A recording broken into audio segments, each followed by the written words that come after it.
Kini nga video guys, gabi pa na ko ni nakita guys. Diri na to mahibalan kung kinsay gasugo sa mga NBI agent nga ipalusob ang Senado para ipakuha si Senator Bato.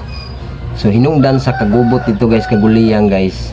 Tanaw na to ni video gikan mismo sa baba ni Senator Amy guys. Nag-umpisa sa ating PNP, dumating si John Vic Remulla, wala rin siyang kinalaman. Ganon din ang NBI, Dedma rin. Lahat sila walang alam pero putukan tuloy-tuloy. Ganon din, kinausap pa si Presidente Bongbong, si BBM. Sabi din, hindi naman daw niya utos yun, ba't daw nagkaganon? Andito pa kami, kanina pa kami narito. Pero talagang walang umaamin, walang may alam. Lahat sila gulatan. Hindi ko maintindihan. Nako, nagkakaputukan na dito sa inyong Senado. Amoy usok na sa lahat ng sulok. Hindi namin mahanap ang aming mga kapwa senador at hindi kami makapaglabasan.